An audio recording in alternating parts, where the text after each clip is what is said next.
제가 봉독하도록 하겠습니다. 너는 분향할 제단을 만들지니 곧 조각목으로 만들되. 아멘.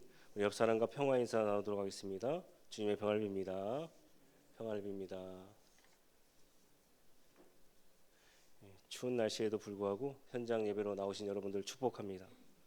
성막에는 두 개의 제단이 있었습니다. 하나는 놋 제단이고요. 다른 하나는 성소에 있는 우리가 읽었던 분향할 제단이 있었다라는 사실입니다. 놋 제단은 예배를 위해서 제물을 태우는 장소를 의미했습니다. 그러니까 이렇게 제단을 쌓고 제물을 올려놓고 거기에 불을 피우게 되면 연기가 하늘로 올라가게 되죠. 하나님께서 그 향기를 맡으시고 흠향해 주시고 기뻐해 주신다라는 사실입니다. 하나님께서는 노아의 그 예배를 제사를 받아 주셨습니다. 그리고 그 향기를 흠향해 주셨죠. 그리고서는 다시금 자신이 물로 심판하지 않겠다 무엇을 주셨습니까? 무지개를 주셨다라는 것이죠. 무지개를 영어로 레인보우라고 그렇게 얘기를 하는데요. 보우가 활이에요, 여러분들. 성경을 보니까 활이라는 뜻이 심판의 뜻을 담고 있더라라는 겁니다. 우리가 보통 일반적으로 무지개를 봤을 때는 어떤 느낌이 듭니까? 그것이 심판이다라고 생각하지 아니하고 하나님께서 우리에게 베풀어 주신 구원의 의미로 그렇게 우리가 생각을 한다라는 것이죠. 하나님께 예배하게 되면 심판이 구원으로 바뀔 수 있다라는 것을 우리가 무지개를 통해서 알 수가 있다는 겁니다. 예배는 구원의 의미가 담겨져 있는 것이죠. 다른 하나는 이 놋 제단의 향기가 예배를 뜻하는 것이라면 향 제단은 어떤 것을 뜻할까요? 성도들의 기도를 의미한다는 사실입니다. 아까 보셨던 그림과 같이 특별히 향 제단은 4개의 뿔이 달려 있는데요. 성경에서 뿔은 힘과 능력을 상징합니다. 그러니까 우리가 기도할 때 어떤 것을 힘입어서 기도할 수 있다라고 성경은 이야기합니까? 힘과 능력이 그 안에 있다는 사실입니다. 하나님께서 계획하시던 그 계획도 우리가 기도하게 되면 그 계획을 바꿀 수가 있다는 것이죠. 그래서 우리가 기도하는 것 아니겠습니까? 그런데 왜 믿는 사람들이 응답을 받지 못할까요? 첫 번째 이유는 단순합니다. 기도하지 않기 때문에 그렇다는 겁니다. 구하지도 아니하고 어떻게 하나님께 응답을 받을 수가 있겠습니까? 하나님께서는 다 아십니다. 그러나 여러분들의 입과 그 마음에서 하는 기도를 통하여서 하나님께서는 그 기도를 들어주신다라는 사실입니다. 왜 응답받지 못할까요? 사람들이 정욕으로 쓰기 때문에 응답받지 못합니다.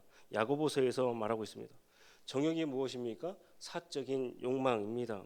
자신의 명예를 위해서 구하고 하나님 나라 공적인 이유를 위해서 구하는 것이 아니라 사적으로 구하기 때문에 그렇습니다. 뿐만 아니라 내 것을 더욱더 쌓아 올리려는 마음 때문에 사람들이 기도의 응답을 받지 못한다라는 사실입니다. 야고보서는 그렇게 말하고 있습니다. 왜 믿는 사람들이 기도의 응답을 받지 못합니까? 기도하고도 불신하기 때문에 그렇습니다. 우리가 기도했다라고 한다면 하나님께서 주실 것을 믿고 이미 주신 것으로 알고 성전 밖을 나가게 되면 한나와 같이 그렇게 사무엘에 대한 기도의 응답을 받을 수가 있더라라는 것입니다. 기도함에 있어서 그 근원은 바로 믿음이 있어야 된다라는 것이죠. 주님께서 말씀하셨습니다. 할 수 있거든이 무슨 말이냐? 믿는 자들에게는 능치 못함이 없느니라 그렇게 말씀해 주셨다라는 사실입니다. 여러분들은 공적인 하나님 나라를 위해서 기도하고 계십니까? 공적인 하나님 나라를 위해서 기도하는 것은 또 어떤 기도입니까? 오늘 출애굽기 30장을 보게 되면 제사장들이 하는 기도에 대해서 나열해 놓고 있습니다. 제사장들이 했던 기도를 보면 우리가 공적인 기도, 하나님 나라를 위한 기도가 어떤 기도인지 알 수가 있다는 것입니다. 첫 번째는 아침과 저녁에 드리는 기도입니다. 출애굽기 30장 7절에서 8절 말씀입니다. 아론이 아침마다 그 위에 향기로운 향을 사르되 등불을 정리할 때에 살을 찌며 또 저녁 때 등불을 켤 때에 살을 찌니 이 향은 너희가 대대로 여호와 앞에 끊지 못할지며. 방금 읽은 말씀에서 중요한 단어가 아침과 저녁이다라는 사실입니다. 그러니까 향불을 아침에 살랐고 저녁에도 살랐다라는 것입니다. 아침에 기도했고 저녁에 일과 끝에 하나님께 기도하게 되었다라는 사실입니다. 하루의 첫 시작을 새벽 기도로 시작하고 또 저녁에 자기 전에 기도로 마무리했다라는 의미가 될 수가 있다는 겁니다. 지금 여러분들이 새벽 기도를 드리고 있다면 아침 기도를 드리고 계신 것입니다. 저녁 기도는 어떻게 할까요? 혼자 할 수도 있겠지요. 그런데 때때로 이 교회들을 보면 저녁 기도회가 있는 교회가 있더라라는 사실입니다. 참 새벽기도 힘들어하시는 분들이 있습니다. 특별히 젊으신 분들은 그 사이클에 맞지가 않아요. 이게 사실 예전에 농업을 할 때에 만들어진 새벽기도인데요. 젊은 분들에게는 참 힘들어한다라는 겁니다. 그런데 하나님께서 뭐라 말씀하십니까? 아침과 저녁에 기도해라 그렇게 말씀하고 있다는 겁니다. 저희도 한번 저녁 기도해 볼까요? 저녁 기도까지 한다면 하나님께서 기뻐하신다는 겁니다. 두 번째는 사람을 위한 향을 만들면 안 된다는 겁니다. 출애굽기 30장 37절의 말씀입니다. 내가 만들 향은 여호와를 위하여 거룩한 것이니 그 방법대로 너희를 위하여 만들지 말라. 사람을 위하여 드리는 의식하는 기도를 드리지 말라는 겁니다. 그러니까 종교적인 허울뿐인 기도를 드리지 말라라고 주님께서 말씀하십니다. 이 기도는 바리새인들이 하는 외식의 기도입니다. 남에게 보이려고 하는 기도입니다. 그러나 하나님께서 원하시는 기도는 무엇입니까? 골방에 들어가서 하나님과 1대1로 만나 깊숙이 만나는 것을 하나님께서는 기뻐하신다는 겁니다. 찬송가 가사 중에 이런 가사가 있죠. 우리 서로 받은 그 기쁨은 알 사람이 없도다. 다른 사람은 모릅니다. 그 사람이 얼마나 하나님께 기도하고 있고 그 사람이 얼마나 하나님 붙잡고 있는지 알지는 못한다는 겁니다. 왜 그렇습니까? 보이지 않기 때문에 그래요. 골방에 가서 1대1로 하나님을 만나고 있기 때문에 그렇다는 사실입니다. 우리가 기도의 초점을 대상을 하나님께로 바꿔야 된다는 것이죠. 기도의 초점이 사람이 되어서는 안 된다는 사실입니다. 기도를 정확히 대상에게 해야 응답받을 수 있는 기도가 된다는 사실입니다. 배달 사고라는 말이 있어요. 수신자가 이 대상자를 전해줬는데 전달하는 사람이 중간에서 전달을 하지 못한 겁니다. 그러면 어떻게 되겠습니까? 배달 사고가 나게 된다는 것이죠. 기도의 대상은 사람이 아닙니다. 하나님께 기도하는 것입니다. 하나님께 기도하듯이 우리가 기도해야 된다는 것입니다. 증언 부원도 마찬가지고 여러 가지 미사여구도 마찬가지입니다. 하나님은 우리의 단순한 언어다 할지라도 그 기도를 들어주신다라는 겁니다. 감탄사만 하더라도 이 주여라는 소리만 하더라도 주님께서 다 그 기도를 들어주신다라는 겁니다. 마지막으로 중보기도입니다. 제사장들은 매일같이 향제단 앞에서 무엇을 했겠습니까? 이스라엘 백성들을 위해서 중보기도 했더라라는 겁니다.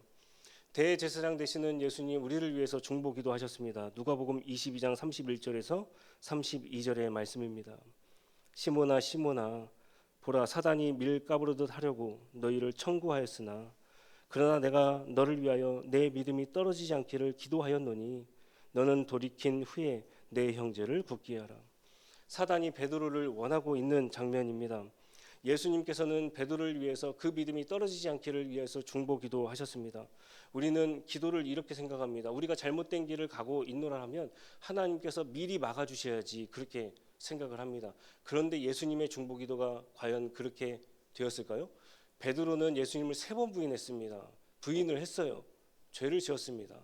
그런데 예수님께서 하신 그 기도는 미리 우리를 죄 가운데 있어서 유혹에 빠지지 않게 하고 잘못된 길을 가게끔 만들어주는 게 아니고 주님께서 하신 중보기도는 그 길을 갔을지라도 다시금 회복시켜주는 은혜가 있더라라는 사실입니다. 베드로가 주님을 3번 부인했지만 그 연약함 위에 예수님께서는 교회를 세워주셨다라는 사실입니다. 사단은 넘겨졌지만 나중에는 어떻게 되었습니까? 그 실패를 딛고 다시금 일어서는 은혜가 있었더라라는 사실입니다. 이것이 예수님의 기도의 핵심입니다. 베드로를 넘어뜨렸던 사단 우리도 공격합니다. 우리의 연약함을 걸고 넘어지지요. 베드로가 당했듯이 보이지 않는 사단 우리가 어떻게 이길 수가 있겠습니까? 그러나 예수님께서 우리를 위해서 중보기도 하시니 우리는 일어설 수 있는 힘이 다시금 생긴다라는 것입니다. 그런데 이러한 예수님의 중보기도가 끝이 아니다라는 것이죠. 오늘 아까 읽었던 말씀 끝을 보게 되면 이렇게 기록되어 있습니다. 너는 돌이킨 후에 내 형제를 굳게 하라. 무슨 말씀입니까? 너도 똑같이 내가 했던 것처럼 내 형제 자매를 위해서 기도해라 라는 것입니다. 그 기도가 내 형제 자매를 굳게 할 것이다 라고 말씀하고 있다는 겁니다. 중보기도는 연약한 형제 자매를 위해서 돕는 기도입니다. 예수님께서 믿음이 약한 베드로를 기도로 도왔듯이 말입니다. 중보기도를 하게 되면 금이 갔던 가정이 다시금 회복될 수가 있습니다. 중보기도 하면 아팠던 몸이 다시금 나을 수가 있지요. 중보기도 하면 사회와 국가가 병들었던 것들이 다시금 정상화될 수가 있더라라는 겁니다. 중보기도는 타인을 살릴 수 있는 최후의 수단이 될 수가 있다는 겁니다. 저의 고백인데요. 제가 목사지만 저를 위해서 기도하면 잘 안 들어주세요. 그런데 남을 위해서 기도하면 어떻게 됩니까? 그렇게 하나님께서 잘 들어주시는 거예요. 남을 위해서 기도해야 된다는 사실입니다. 사촌이 땅을 사면 배가 아프대요. 그런데 중보기도는 어떻습니까? 사촌이 땅을 사야 되는 겁니다. 그래야 여러분들의 입술이, 여러분들의 가정이 훨씬 더 하나님 앞에서 복을 받을 수 있다는 사실입니다. 남을 위해서 축복하면 그 축복이 여러분들에게 돌아온다는 겁니다. 산에 올라가서 김영우 부르면 어떻게 됩니까? 그 김영우가 다시금 돌아오는 것이죠. 저주하면 나에게 저주가 되고 축복하면 축복하는 것이 하나님 나라의 기도에 대한 원칙이다라는 사실입니다. 남을 위해서 중보기도하면 여러분들이 축복을 받습니다. 소돔과 고모라를 위해서 아브라함이 기도했더니 어떻게 되었습니까? 조카 롯이 구원을 받았다는 겁니다. 아말렉과 전쟁을 하고 있는 이스라엘 백성들, 모세가 중보기도했더니 어떻게 되었습니까? 승리하게 되었다는 사실입니다. 다니엘은 국가와 민족을 위해서 서쪽을 향해서 하루 3번 기도했더니 나중에 어떻게 되었습니까? 예레미야가 했던 그 말씀을 붙잡고 기도했더니 70년 후에 이스라엘 백성들이 고국 땅으로 돌아가더라라는 사실입니다. 3년 반 동안 가뭄이 있었습니다. 엘리야 기도했더니 어떻게 되었습니까? 하늘에서 비가 내리게 되었다는 사실입니다. 우리 예수님 십자가에서 우리를 위해서 중보기도하여 주셨습니다. 저들의 죄를 알지 못합니다. 다 이루었다. 그래서 다 이루게 되셨다라는 사실입니다. 남을 위해서 기도하면 오히려 내가 복을 받는다라는 사실입니다. 여러분들은 남을 위해서 중보기도하고 계십니까? 하나님의 기억은 영원합니다. 하나님께서 중보기도 하시는 여러분들의 입술과 여러분들을 다 기억해 주신다라는 사실입니다.